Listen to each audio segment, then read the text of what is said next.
I see you gather before me. Hungry, terrified, clutching your babes to your breast. Emperor Emir has marched his legions into our lands, laid siege to every fortress from here to the Blue Mountains. Rabid and ravenous, he bites and bites away. Men of the North, you stand at the precipice. Your kings have failed you, so now you turn to the gods. And yet you do not plead. You do not kneel to dust your heads with ash. Instead you wail, why have the gods forsaken us? We must look into the trials we failed long ago. In a time past, our world intertwined with another through an upheaval scholars call the conjunction of the spheres. The gods allowed unholy forces to slip into our domain. The offspring of that cataclysm was the nefarious force called magic. Yet we did not banish it, instead studying the vile arcane for our own power and wealth. And the monsters at our door, the unholy relics of this conjunction. The trolls, the corpse eaters, the werewolves. Did we raise our swords against them? Or have we laid this burden on others? On so-called witches. Stray children taught the ways of foul sorcery, their bodies mutated through blasphemous ritual. Sent to fight monsters, though they could not distinguish good from evil. The flicker of humanity, long extinguished within them. Yes, their numbers have dwindled through the years. But a few still roam our lands, offering their bloody work for coin. To this day, they shame us with their very existence. The North bleeds, flogged by war. The battles are the gods' whip, chastisement for our sins. And let us not forget the terrors, the scourges from beyond our world. The wild hunt rides the sky with every full moon. The Dark Raiders abduct our children into lands unknown. Some say they herald a second conjunction. Can we chart a course back into the light? Will we find the strength to banish the mages from our kingdoms? Unite around the warmth of the eternal fire. Nigh is the time of the sword and axe. None will fight this war in our stead. Nigh is the time of madness and disdain.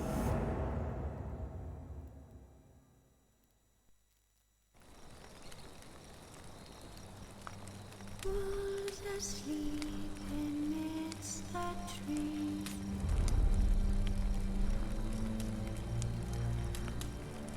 That's all asleep in the breeze.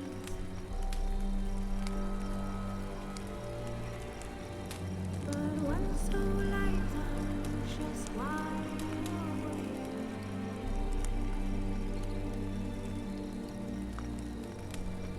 Fearing no man whose hands are raised.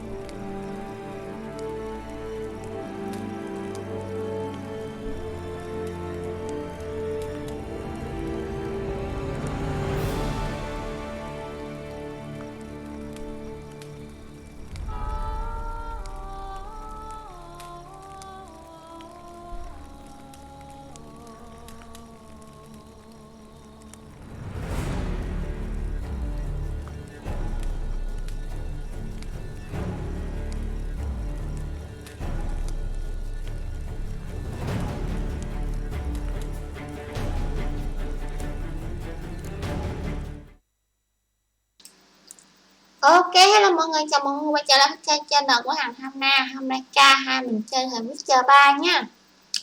Thì K1 là Dead Light chơi gần 3 tiếng đồng hồ hơn rồi. Bây giờ quay trở lại K2 với record game hình Witcher 3 này.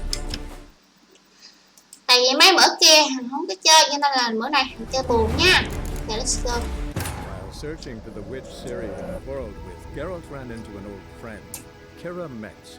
Sorceress told the Witcher about a masked mage. Hằng phải Ciri ăn anh seemed em to ạ. have taken shelter in his hideout. The Witcher set off to find it, with Kira in tow. Ciri had never reached the elven mage, yet the wild hunt had. The ghostly retinue was one step ahead of Geralt, or so it seemed. The Witcher felt it always lost, until Kira gave him a new lead. The crones of Crookback Bog.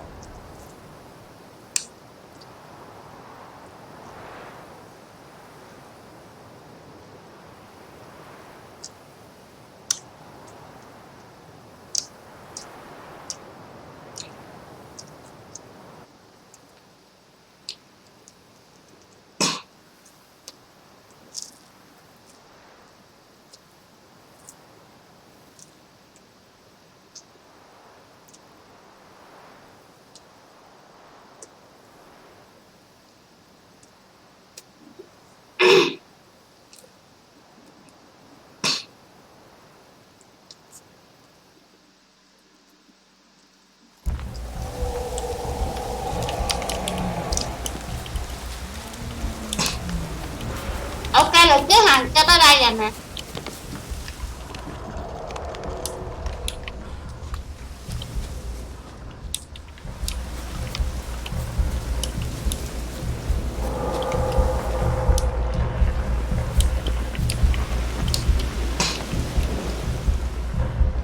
Hằng tìm đường đó.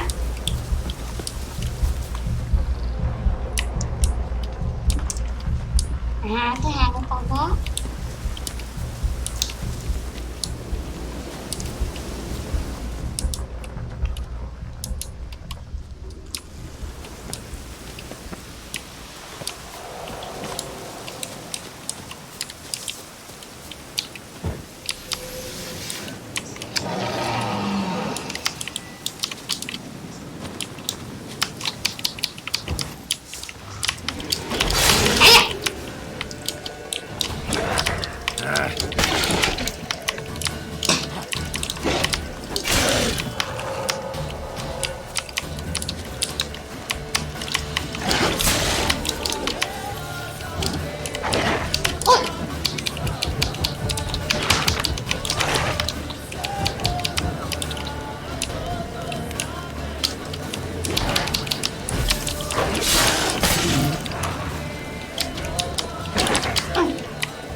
You're gonna make me wait.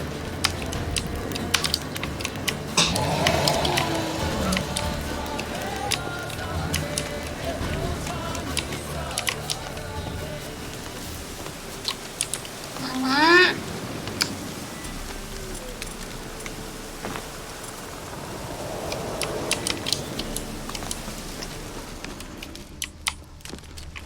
Đây có một phần.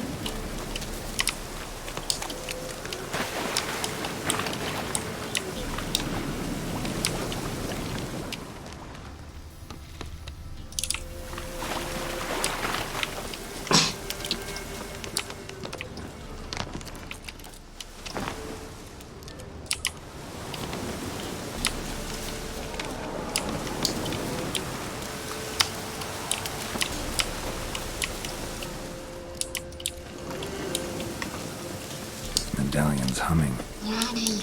Place of power. It's gotta be. Ra đây.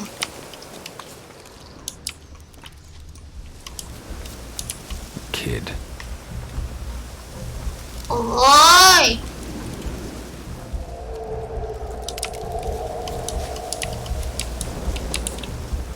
đây Hằng ngồi thiền đó.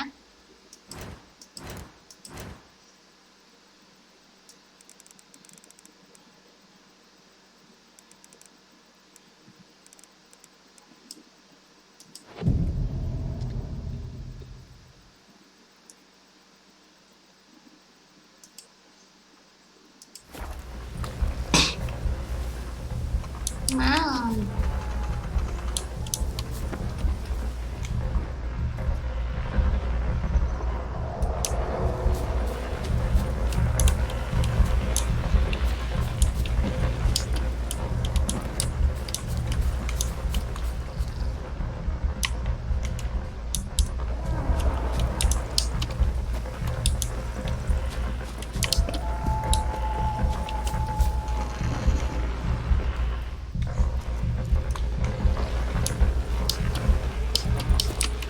Không cho leo.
Ở đây có lối vào nè.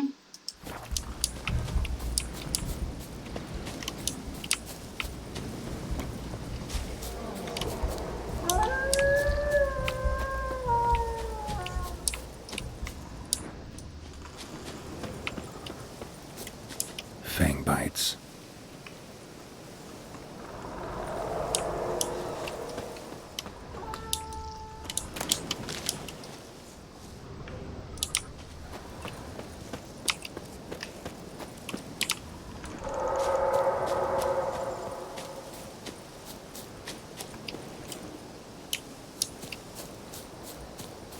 Nói chuyện hả?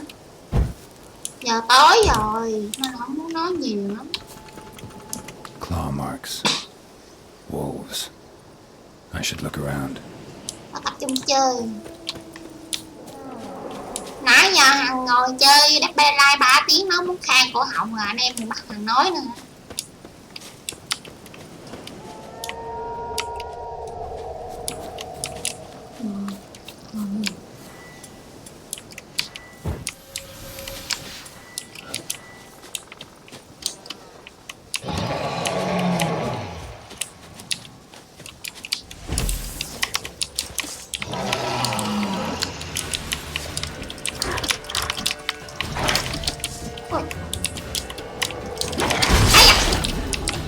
Hư mẹ giáp luôn.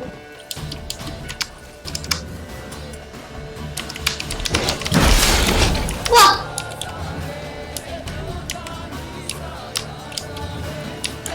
Ui.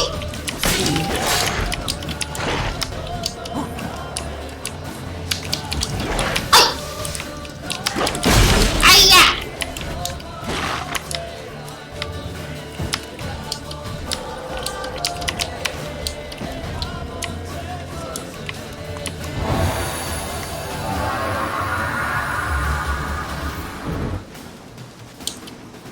PC like YouTube kiếm tiền được không á?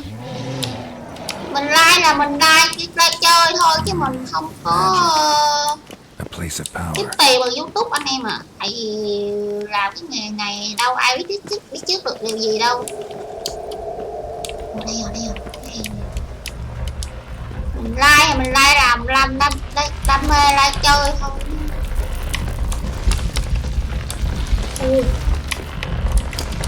Ghê. Chứ anh em mà đừng có tưởng là bởi là làm cái nghề này ra sẽ kiếm được ra tiền, không có đâu.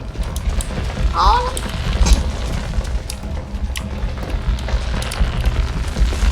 Ui.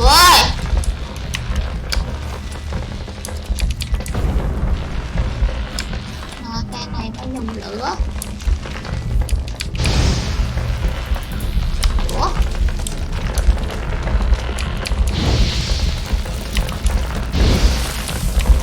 Kỳ vậy?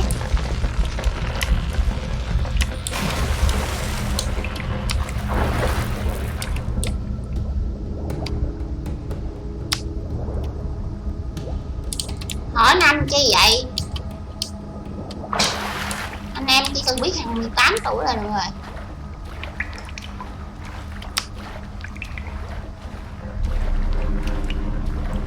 Hằng nhảy ấn nhất mấy câu mà hỏi tuổi đó mới nghe.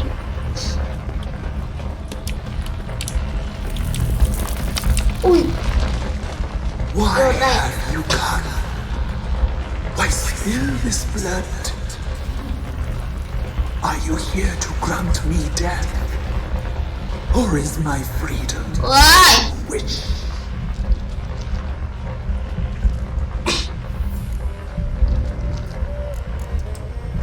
You claim to be imprisoned. How so? I am bound here in fetters of magic. I wandered endlessly, a labyrinth of thieves. The children, I know all. I know what awaits them. Free me, please. I must help. If something threatens the orphans, I'll help them myself. The children have been taken. Free me, please. I can be a gale, a gallop unchained. I shall save them. Only I can.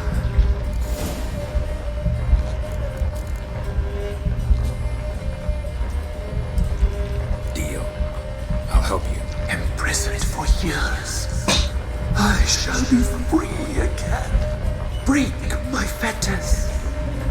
Blood is my escape. A rite you must perform. With the black of raven feathers, the white of my bones, and a swift steed. A mare wild and free, in meadows pasture court, dark as a bottomless well, black as the depths of night. Such a beast, no other. Gather these and bring them here.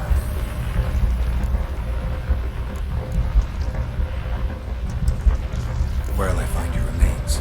My bones, they lie in a solitary mound, nearby, due west. Got some raven feathers. Find my remains, and bring me a mount.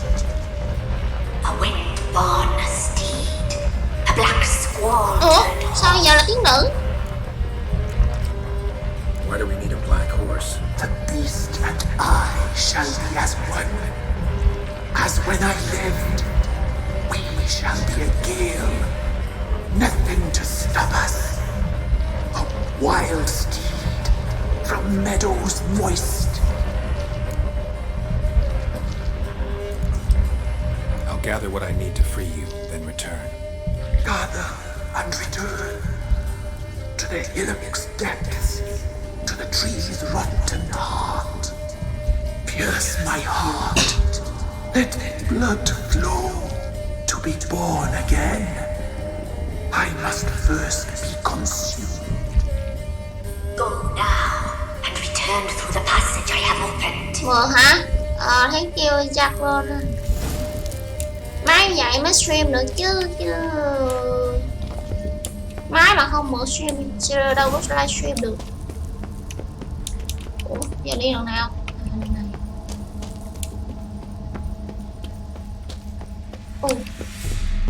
Medallion's humming. Place of power, it's gotta be. Dùng dắt quen. Đó anh em nào 11 muốn vui cấu hình mà để livestream á thì coi cái cấu hình máy của Hằng ở dưới cái mô tả. Mô tả là Hằng ghi hết á. Gì? Cho một shop hả? Thấy kêu nha.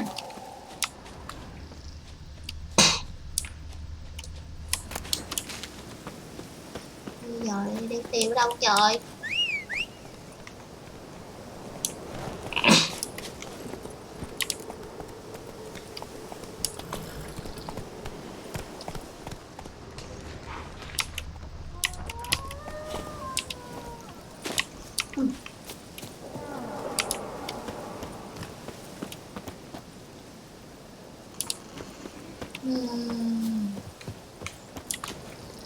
Hey ya.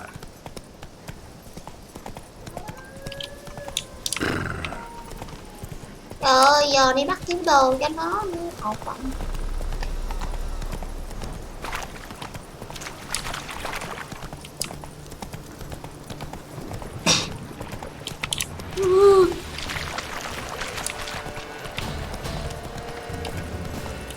Xuống nước luôn. Ui. Mày nhờn với ai?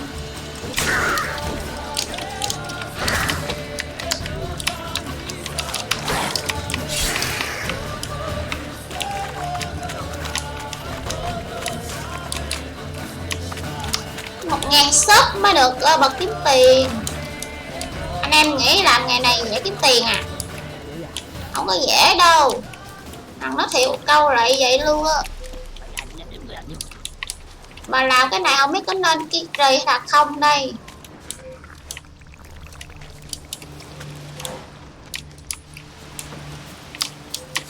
Ui.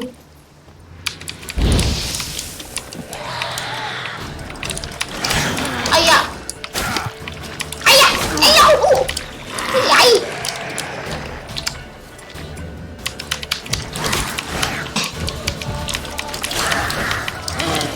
Ui da. Đau thế. Ui da. Con kia nó cũng độc. Né lại. Ây da. Ây da.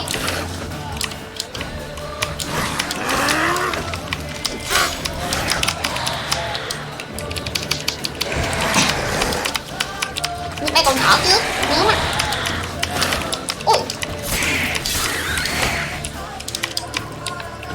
Ôi. Chip thì vô quen. Mày hả bưởi. Bắt đầu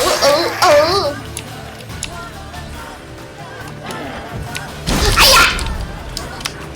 Chờ đủ. Giống cũng đập tao. Đi mày. Ây da. Ui mạnh hết. Ui.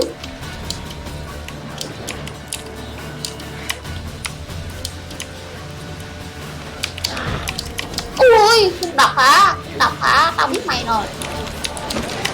Ui thôi cái này à. Ui. Má ơi.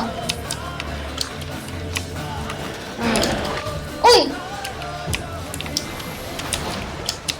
Ui à. Tao biết mày rồi nha. Ủa gì mày. Ui à. Gì mày à. Ủa phá giáp mình luôn kìa. Ui. Một kẹt minot hả mày. Ủa đâu rồi. Teleport chào. Ai da. Mày chết chưa? Looks like rain. Cô láo chính phủ à.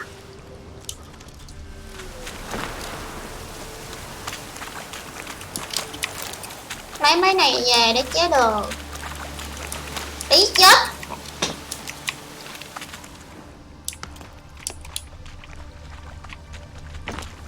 Nó tìm coi tìm ở đâu đó. Nó bảo tìm xung quanh đây nè.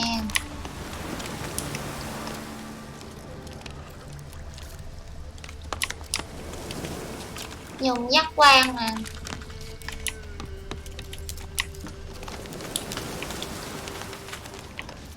À đằng kia. Strange bones. Don't seem human to me.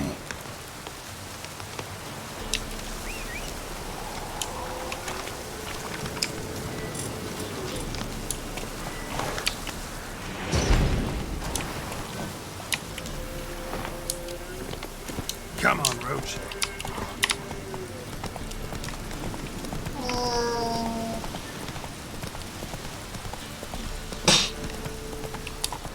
Hằng chắc chỉ chơi game này được một tí nữa là Hằng nghỉ rồi. Tại vì like game kia hơi bị lố giờ nên là không chơi game khác được theo đúng cái lịch trình like. Come on. Ôi, bị kẹt. Đó.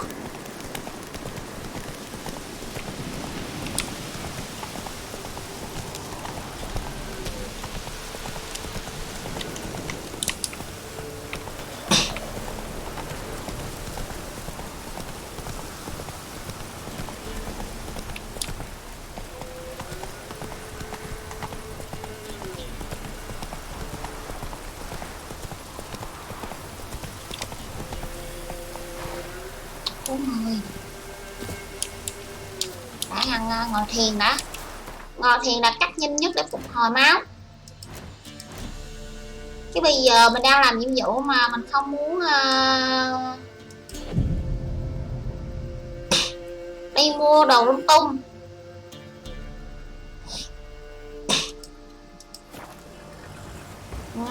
Phục hồi nhanh nè.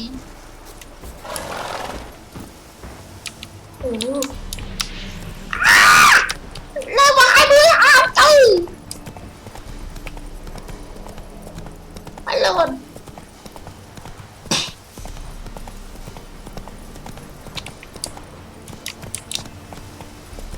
Phải liền con nó level 20 nữa. Đây có ngựa kìa.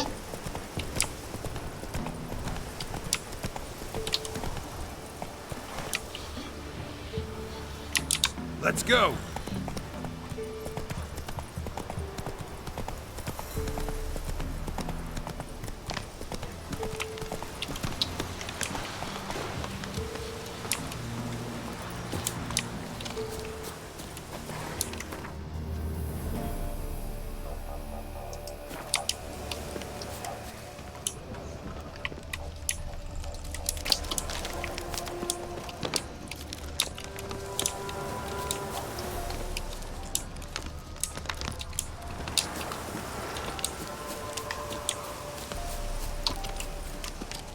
Kiếm ngựa.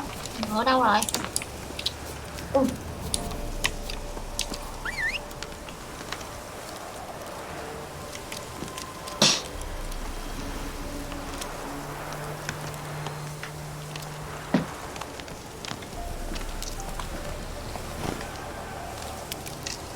Để Hằng ăn đó. Chứ ngồi chơi khuya vậy không ăn nữa cái bụng lắm.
Like bớt chị ơi hả? Đéo.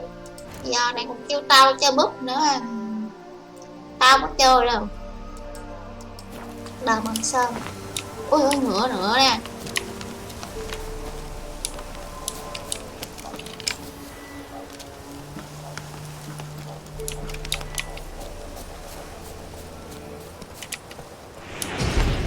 Ui.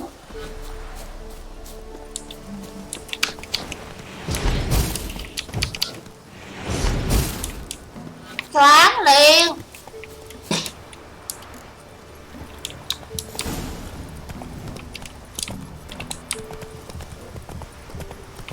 Có lát hả? Không lát nhưng mà tao không chơi tại vì ngán quá. Ôi, cái gì ở đây nè? Có đồ. Có đồ ngon vậy. Giờ này khuya rồi còn chơi búp gì nữa. Đau đầu bố mẹ. Hấp dẫn quần què. Hấp dẫn rồi mày chơi đi.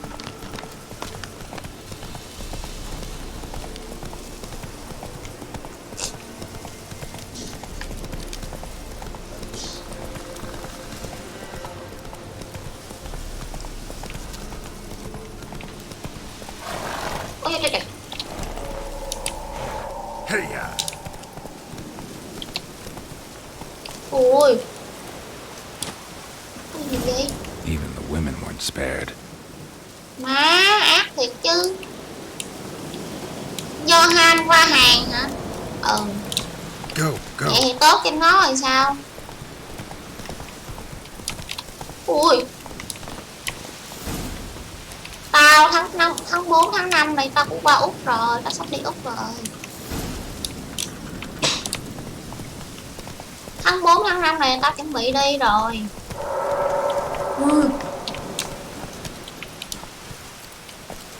Tháng 4 tháng 5 này tao chuẩn bị đi rồi.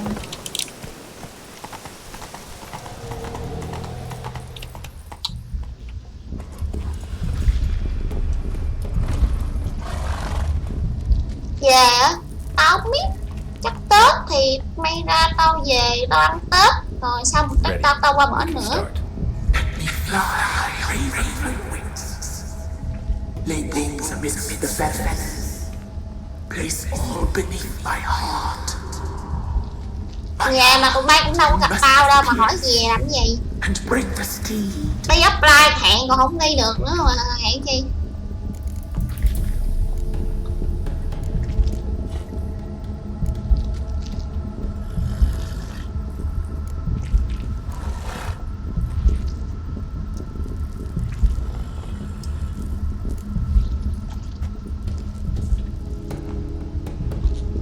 I offer raven feathers. Once I was free, I shall be free once more. Mày nói vậy tao mới nói. Once I was flesh, I shall be flesh once more.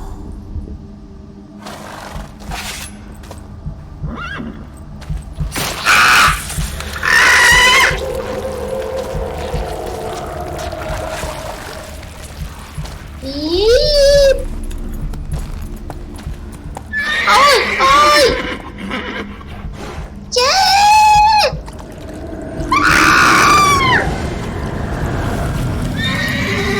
Đâu phải. Ôi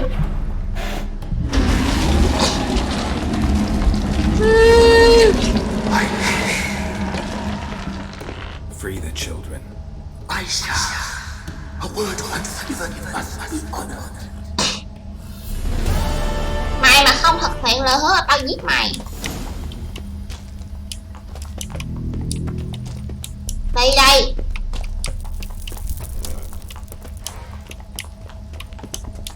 Má cái nghi thức gớm bánh lòn. Con ngựa của mình đây nè.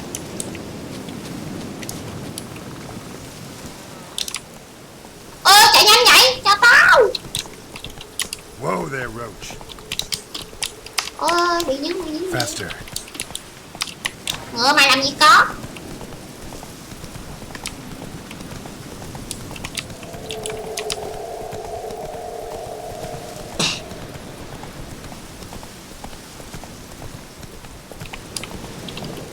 Come on now. Gì vậy? Vụ gì ở đây vậy?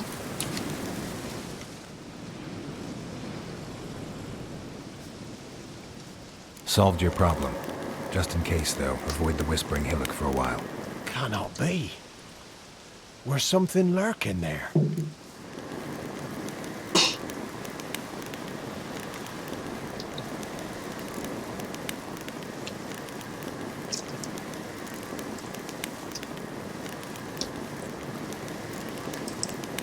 Believe me, you don't want to know.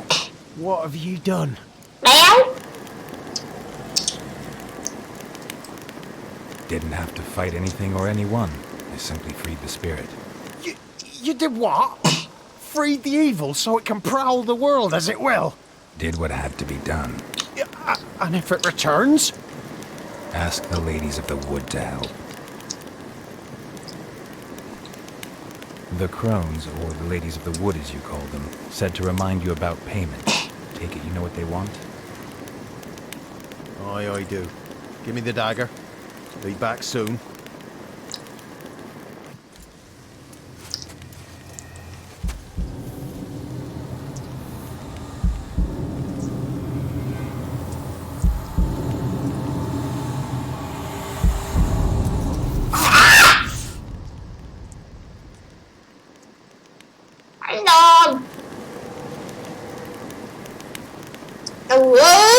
There's payment. Take it to the ladies, will you? What the hell was that? 'Tis our pact. You're a stranger, you don't know life here. Mày có donate cho tao nghe, tao cũng không chơi mấy trò đó đâu nha. Oh, all those ears in the woods. Đéo, dạ đéo, ok. You soon be leaving and we must tarry on, our young'uns and their young'uns after them. No gods nor masters Má whatsoever. ngớm quá. The land is no man's. He who wants to survive must seek his own protectors.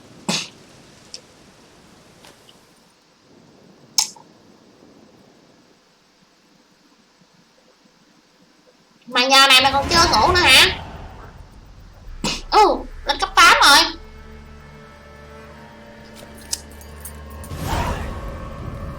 Má ơi gớm quá. Em chơi tới sáng hả? Phải lừa. Ba chị em Phù Thủy.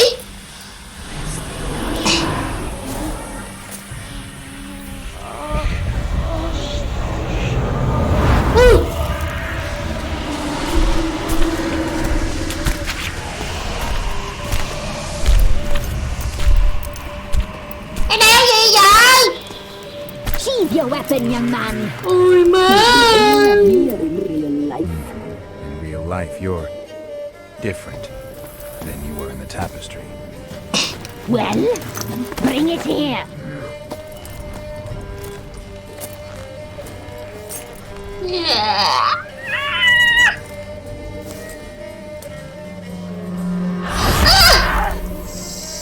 Cái gì vậy? Má ba con mụ Thủy này đúng ác luôn á thề.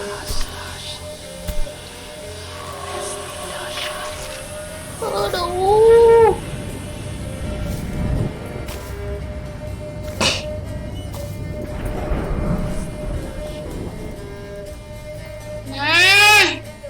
You disobeyed us once more. We are forgiving creatures, but you allowed the children to escape. They never wanted to flee. Đéo. They liked it here. Game này mày còn sợ thì mấy game kia chắc mày khỏi coi. Must be harsh. Now silence. Mơ mà vũ tao. Let's speak to the white-haired one. I know that mark. This is Hanah, the wife of the Baron of Crow's Perch. She belongs to no man. A fruit ripened in her womb. A fruit sprouted from seed she detested. Thì ba con mụ này là phù thủy mà. We helped her. She agreed to serve. She bears the mark. She is ours. Come. It is another woman who interests you. Speak, white-haired one. Đúng rồi. Our deal. I did my part, and you do yours. Đéo xấu. À mà chơi mấy cái game đó là mày khỏi thấy tao ra xem luôn nha. Tao nói trước vậy luôn á. That's what they call it. Thin as a rail, terrified, exhausted. She could barely stand the poor thing. Do ha nó qua hàng vậy, nó đi học hay là gì vậy sao? Hàng gì tao dạo này tao không thấy nó. Wasted affection. She proved a very naughty girl. Đi làm hả? À quên, không quên. Stubborn and selfish. Khi nào nó ổn định á, kêu nó có gì đợi tao qua ổn định sau rồi chơi bất trở lại đi mà hứng tao đủ tao bay. Exactly as it happened. We shall tell you, brave boy. Tại tao khi tao qua đó học rồi tao còn phải mua máy nữa mà. Bắt buộc là phải mua rồi. Ui, Ciri. We would glimpse her likeness, a mirage in a puddle. She came from the lower swamp. We knew not at first it was her the omens had spoken of. A child of the elder blood, the soul seed that would burst into flame.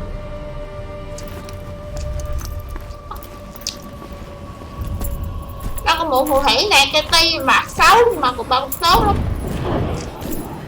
She fell into our hands. Kìa, bố bị táp thôi. Elder blood. The blood of the traitress.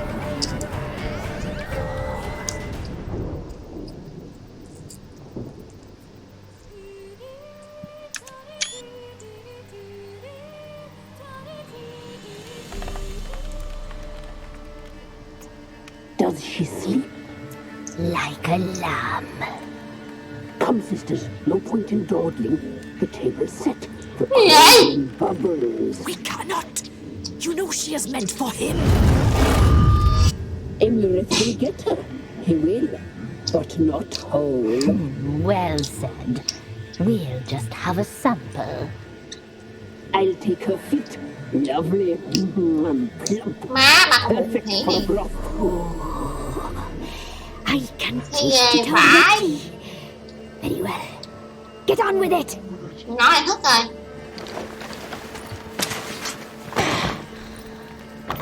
Nhỏ này phạt bắt ra. Có game gì ra hay không chị ơi? Hình như là không. Hình như là không. Ui. Trời ơi. Ai da.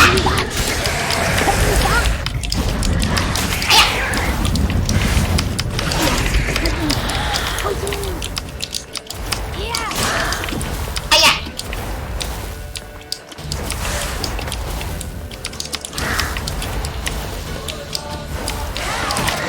Mày bắt đầu luôn. Hay quá. Ui.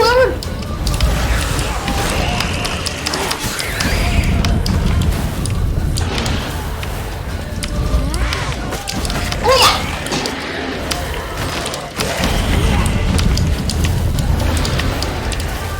Trời ơi, ra nhiều vậy. Con đứt đầu, con bị đứt tay. Ui. Đây đâu á. Ây da. Phê. Thích điều khiển Ciri lắm luôn á. Ui. Mày. One hit one kill luôn.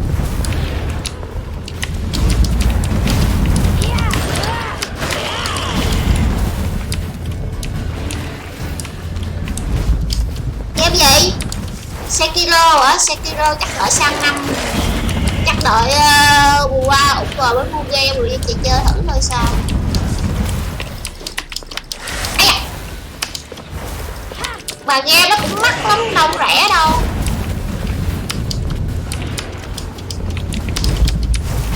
Lâu vậy. Ây da.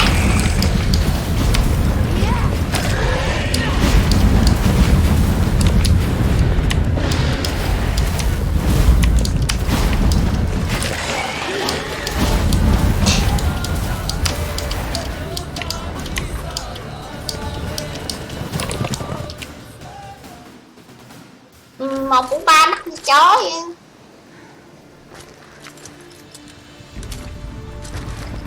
Em khó lắm. Ôi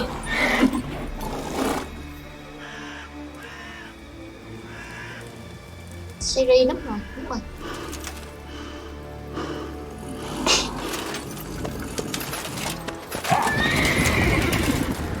Đéo game nặng bỏ mẹ ra. Game nặng lắm.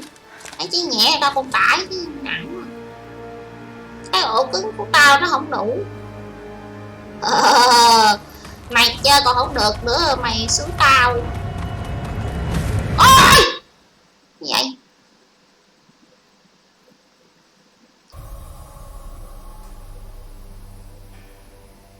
Tao chỉ đợi ổn định rồi tao mới chơi Rxtended 3. You tried to kill her, tried to butcher her like an animal and eat her. Her blood, the taste brought back memories of our youth. Elder blood. Extraordinary girl. But you know that. Má mắt bà này ghê quá. Shame she fled.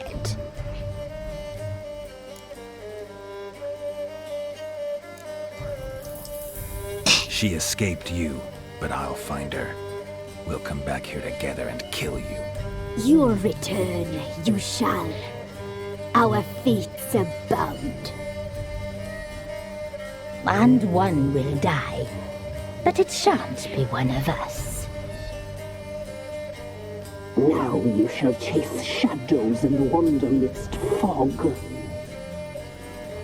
Each time you see her, she will be a mirage. Biết. And if you find her, một lần của tao bán sách gỗ là 18 triệu đó, mày không hả? Đồ quậy gì? Handsome knight. Cái điệp con mẹ con vỗ mông tao nữa con mặt địch. Lâu. Hãy đợi đấy. Để tao chơi hết mấy game này. Con mẹ mặt địch đi nhớ tao nha. Điệp phụ mày. Nhìn đẹp không? Con đường kẹo ngọt nè. Mà mấy cái này gớm lắm.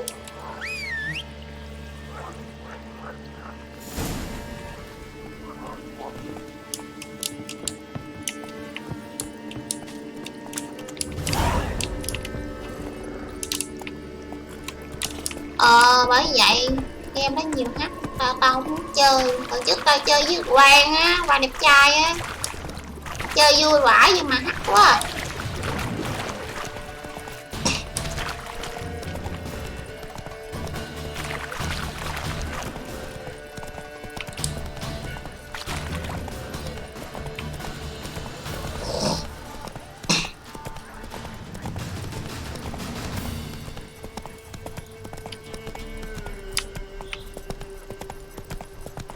Ở đằng kia có con rồng bye bye kìa. Thấy không? Nãy thấy có con rồng bye bye hướng kia kìa.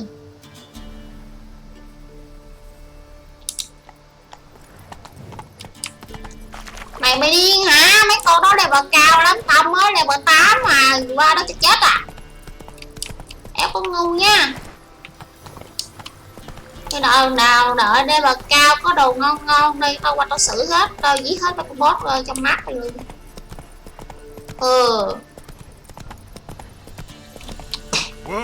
Để sale đại đã. Lưu đại đã. Cháu chắc ăn. Đã xong một cái story nói về ba chị em phù thủy rồi.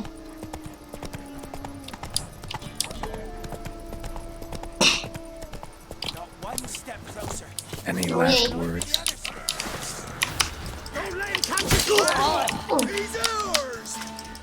Mày cướp này. Đừng có nhờ với tao vậy chưa. Ui hụt bớt ít tràn. Ui má mấy đứa này xui.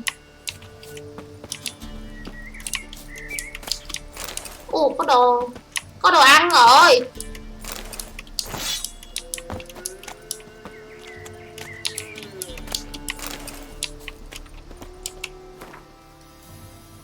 Trong đây không có phép. Viết lại là mình chỉ để lấy đồ thôi chứ nó không có cho là để làm phép.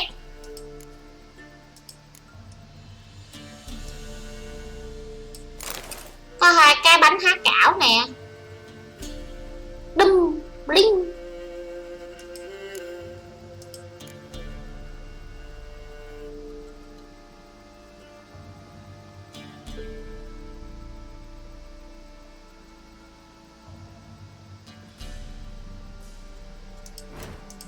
Đã tăng kỹ năng đã, mình mới có kỹ năng nè.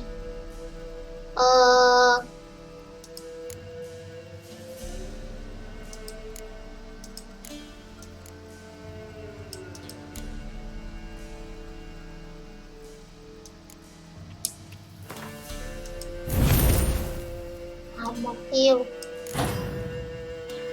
Rồi.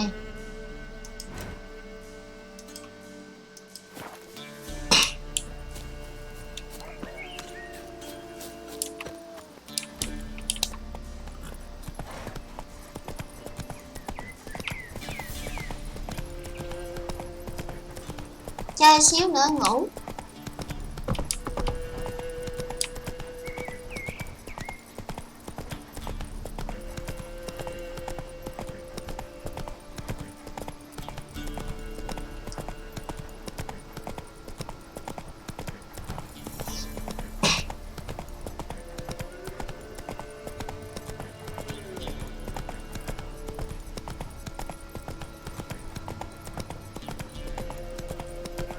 Bây giờ phải gọi cho ông Năm Tước, ông Năm Tước bập điệp.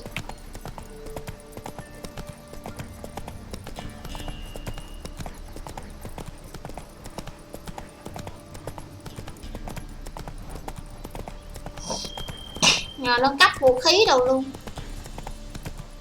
Ôi có cái gì vậy? À, sát hôm nay.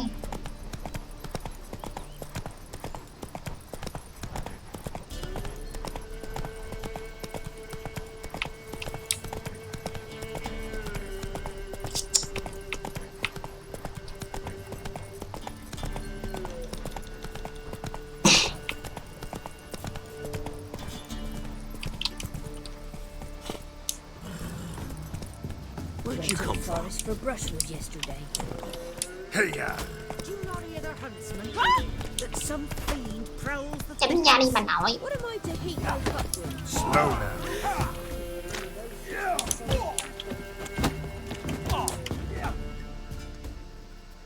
What? Got anything interesting?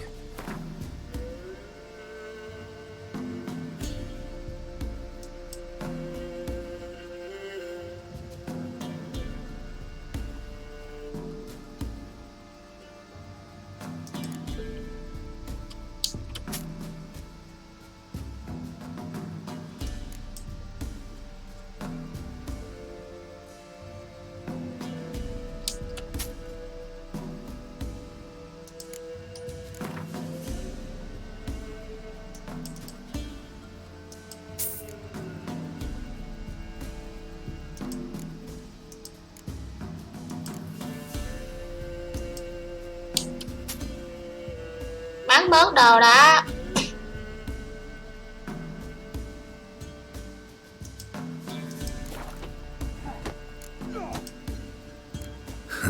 Farewell.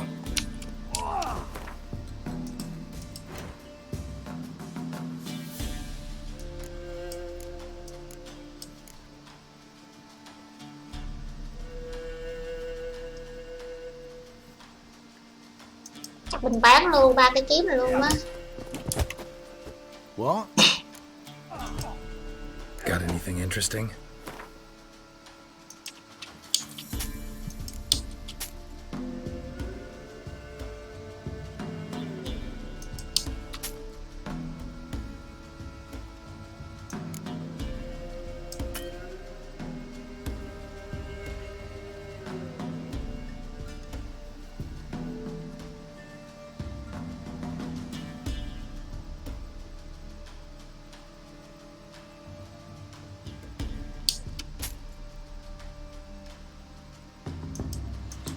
Bán hết, có đợi không đợi nhiều hết.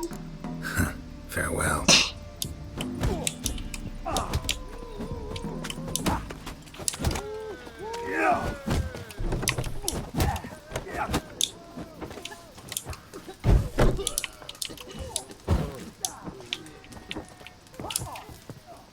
Greetings.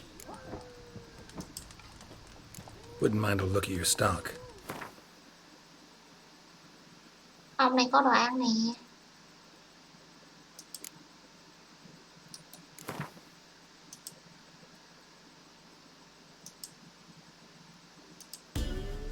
Đi không đủ tiền anh em ạ. Farewell.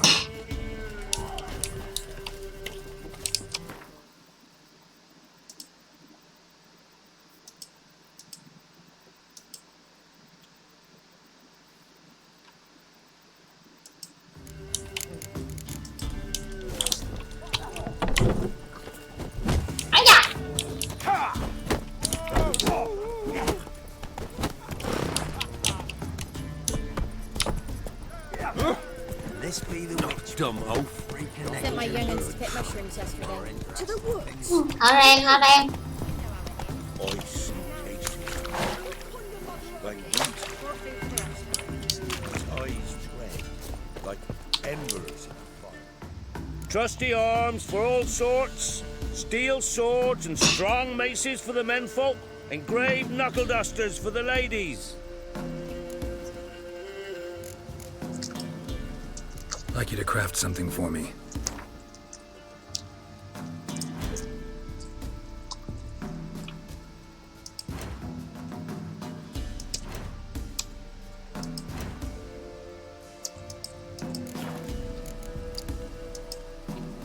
So long. Trusty arms for all sorts, steel swords and strong maces for the menfolk, engraved knuckle dusters for the ladies.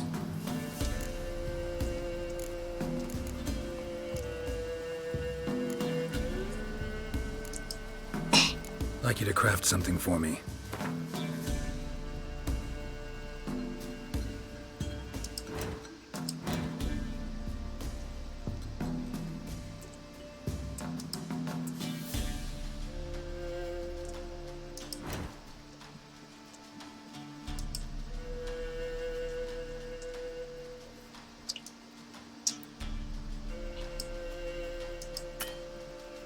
Bà mẹ không đủ tiền.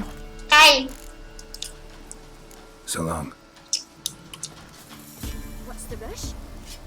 Má mất cái xác chết hôm bữa mình giết nó vẫn còn ở đây nè. Ghê quá.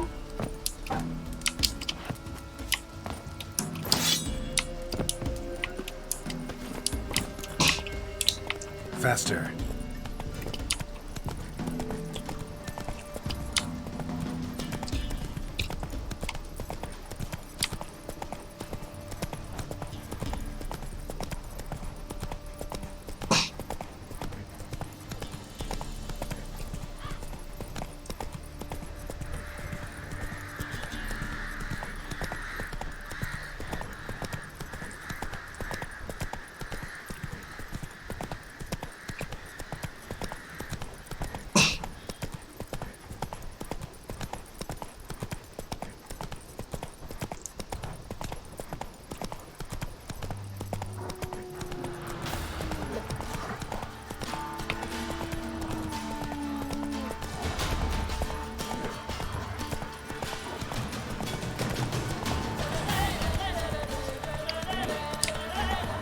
Tụi bay dí tao luôn.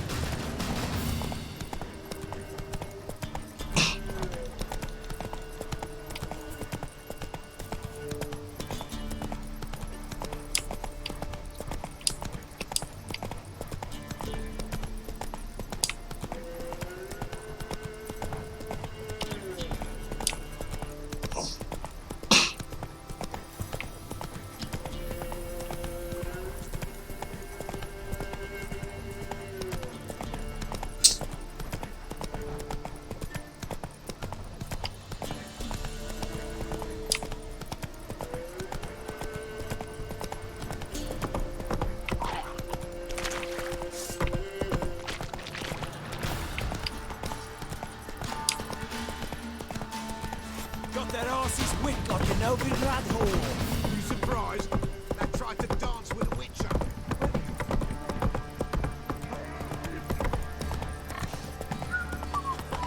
Quite the work my man's got, eh? Oi! Not half bad. Brought in a bucket of heliums yesterday. Feast me up. Let's move it. I see you leaving in the forest. I think a smoke fucking crying out. Muscles.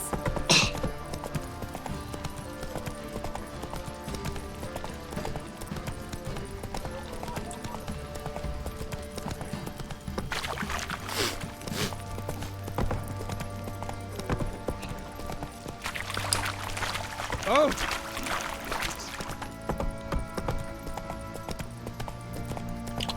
Take it easy. Time to water the horses.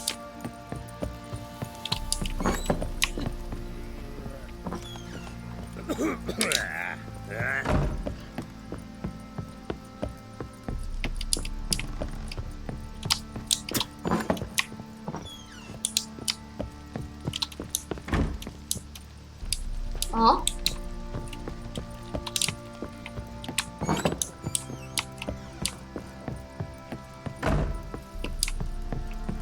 Get out of mine.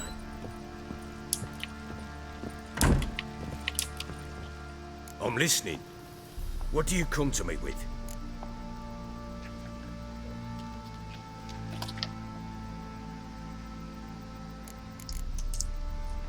Got news of your wife. Plowing hell, why'd you not say so forthwith? Where is she? Why have you not returned with her? She's in Crookback Bog. Got food, a place to live, and keeps herself busy. Didn't look like she had the slightest desire to leave. You were to bring her back, not report on the conditions she lives under. I was supposed to find her, and I did. That was our deal, nothing more. You still think me rotten to the core.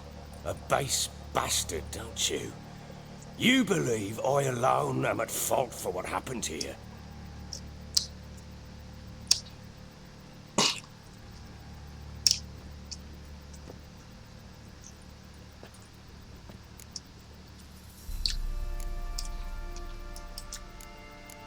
Doesn't matter what I believe. Yet, looking at you, I see contempt. Can't speak for the world you witches inhabit, but in ours, nothing is ever black and white.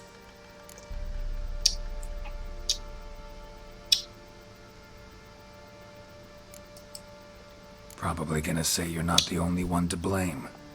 All right then, I'm willing to hear your side of the story.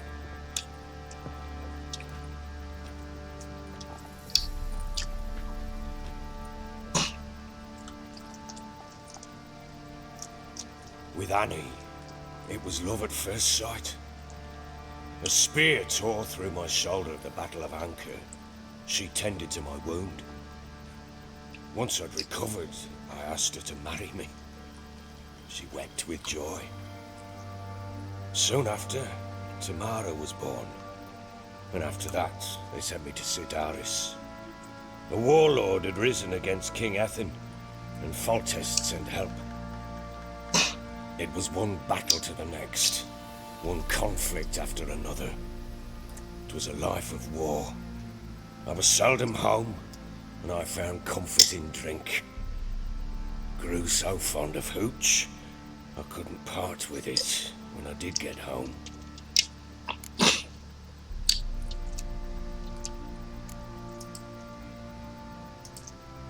All right. What then? I went from front to front, battle to battle, collecting soldiers' coin, while Hanah sat alone with the babe for months.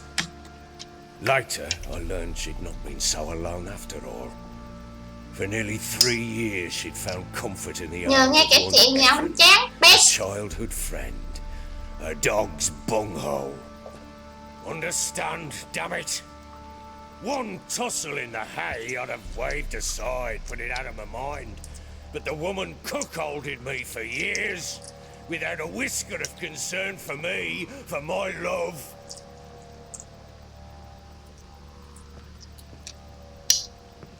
How'd you find out? Came home one day and Hanah was gone. The things too. Found a letter. She wrote that she didn't love me, that she'd left me for that knob licker and taken Tamara with her. Felt like I'd been rammed in the arse by a horse. I went to find the bugger, to get the girls back, bring them home. Yet soon as I saw him, something turned inside me, something dark. I slaughtered the shit-eating twat and fed his carcass to the dogs.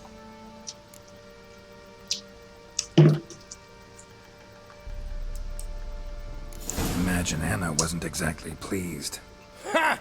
Bloody understatement if I've ever heard one. She flew into a fit, hysteria, threw herself at me, kicking and clawing. Finally grabbed a knife. It would have been the end of me if I'd not leapt aside. It was the first time I hit her. I had to calm her. Felt I had no other means. Things changed. They would never be the same. Hanah tried to take her own life, and mine, several times. She would prod me, goad me, taunt me, in the hope I would hit her again, perhaps. She'd scream that I'd robbed her life of love, that I'd destroyed the idea for her, and so might as well kill her. How many times I apologized. How many armfuls of blooms and gifts I brought. She cared not a bit. 2 years of her anger had turned to indifference, broken at times by her bouts of hysteria and my bouts of drunkenness. Cannot fathom how we survived those years, but we did. Though as you know now, not everything was as it might have seemed.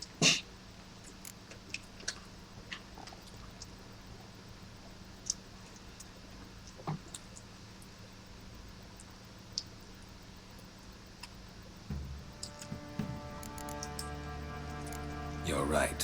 Faults on both sides, yours and hers. I'm content that you finally see that. Very well then. If you won't bring Hanah home, you might at least tell me how she landed in that blasted swamp.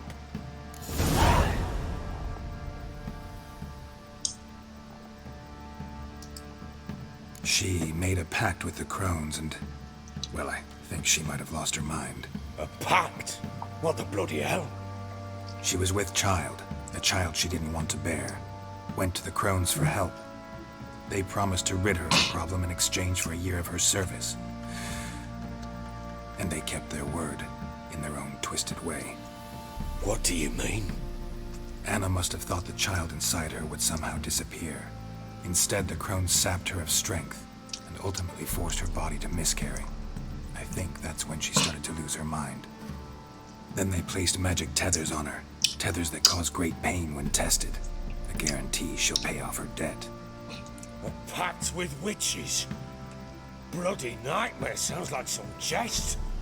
We must get her out. We can't leave her there.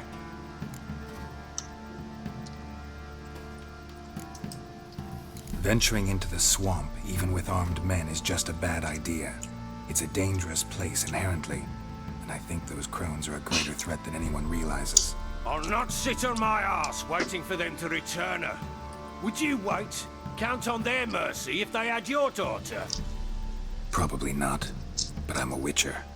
And I'm a husband and a father who's fucked up his life and the lives of his loved ones. I'll gather my men, go there and retrieve Hanah.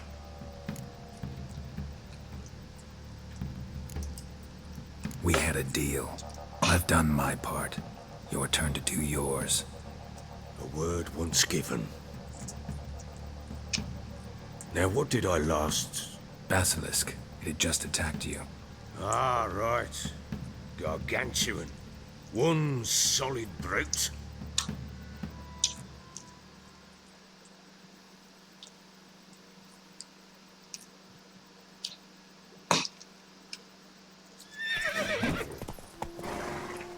It landed right in front of me. I thought we breathed our last. Watch out! If I don't survive this, you're to take whatever you want from the fortress. You'll survive! Thế là xong nét nha. Rồi.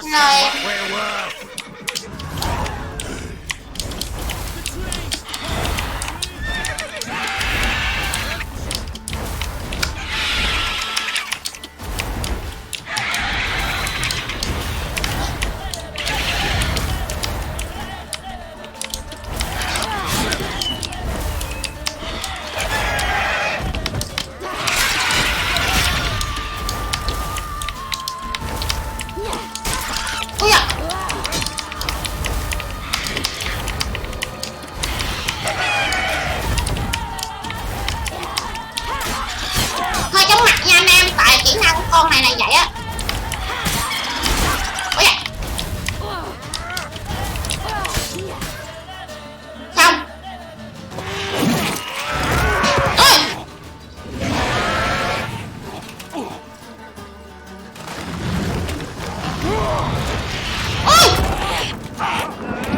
Ôi.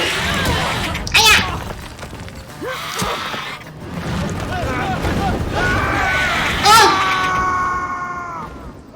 Phải lên.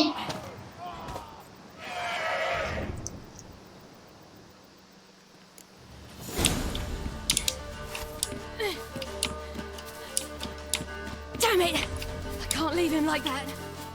Tao tháp ở đâu? Hot tower.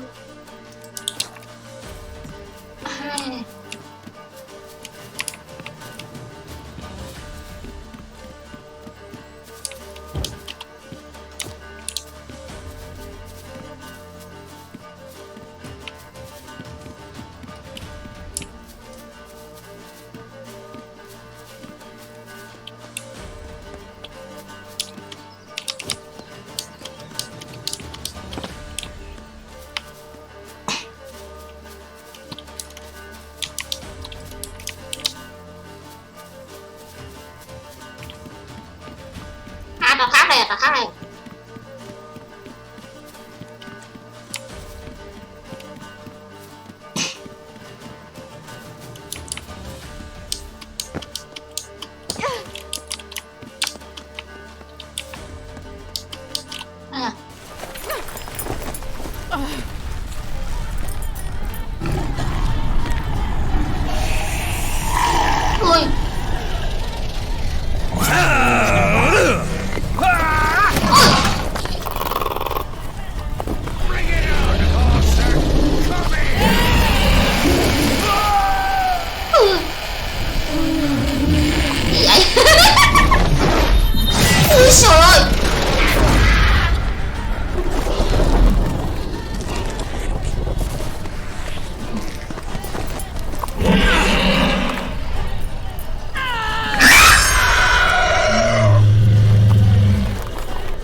Ngầu như cái bồ cầu luôn.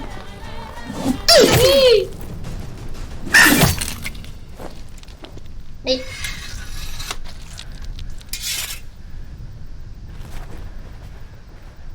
Phải lồn. Sợ. Anh em ớ không? Ông này nhìn mặt ngu luôn. Ông mặt nhìn mặt ngu luôn á. Nhỏ này là có cái dòng máu của gì á nên nó mạnh lắm. Con này nè, con Ciri này nè. Chứ không phải là người bình thường đâu. Như vậy. À đây là tại vì game từ Witcher 3 để cái story có chuyện của nó dài lắm.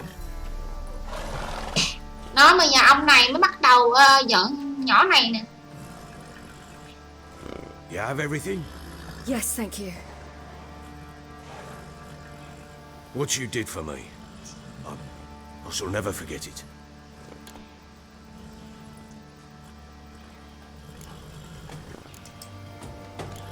You helped me as well.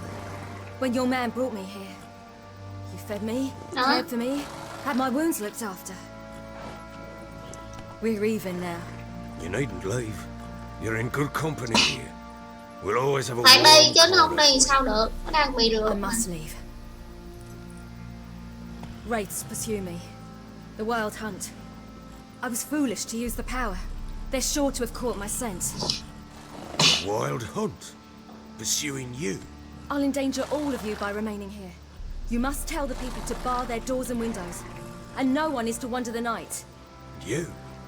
Where do you think you're going? Game này được đánh giá là game đã up đầy gear nha anh em. Nên là hay lắm.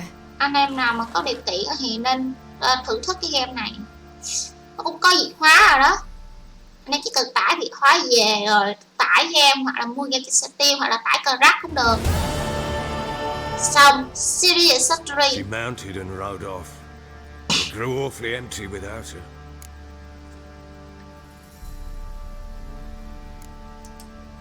Cho xong mua làm gì á? Thì mày thích thì mày mua. Mày lấy cái thành tích chơi game ở trên Steam á. Chứ chơi crack nhiều lúc bị đau nó hả? Nó đau cô là bị lỗi tùm lum ấy. If you could. Spit it out.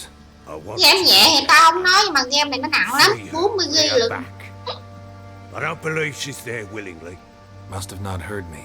Any journey into the swamp is suicide. Lúc đầu là cái bản này chỉ có một bản thôi. 30 GB gì đó. Không có tiền thì cho crack đi. Có sao đâu. Tao đâu có bắt ép quay vua đâu.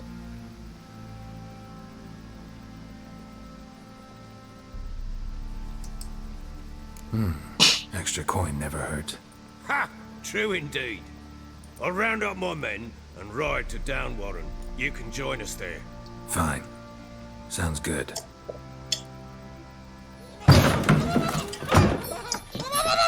Vậy.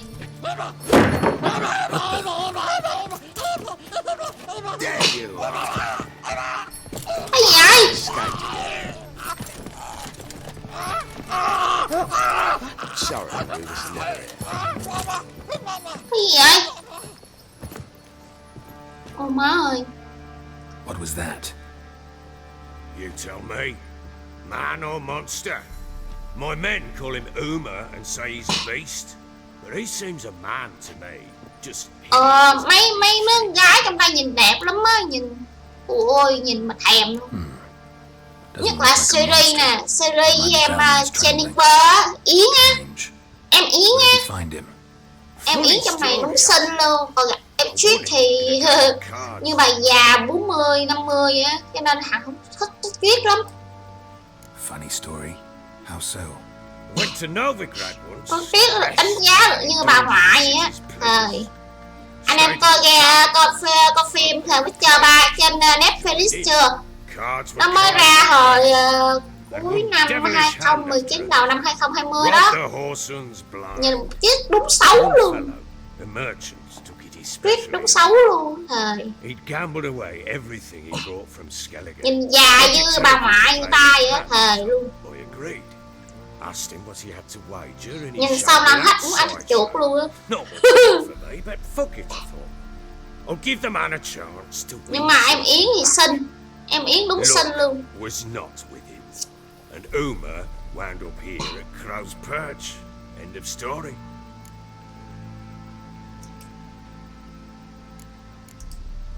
Proper baron now. Even got a jester. Aye. Now I feel something's not right with him. How so? Well, he seems more beast than... Để hết cái story này thì Hằng sẽ ốp nha mọi người. Bữa nay Hằng like hơn 4 tiếng rồi đó. Ốp thôi. No, but he doesn't look dangerous. Có gì hẹn anh em vào ngày mai Hằng sẽ chơi thêm chơi nữa. Đợt cái gây cứng rồi. Gì? Thèm Sekiro quá đi mà kiếm để cái crack chơi. Quá lười. Sekiro đang nghe nó đang có việc hóa á. Đợi nó việc hóa xong đi rồi chơi. Sekiro.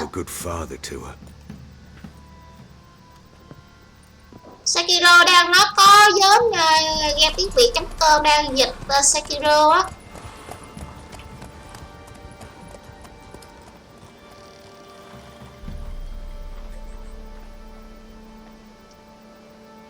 Wow, cảnh đẹp với.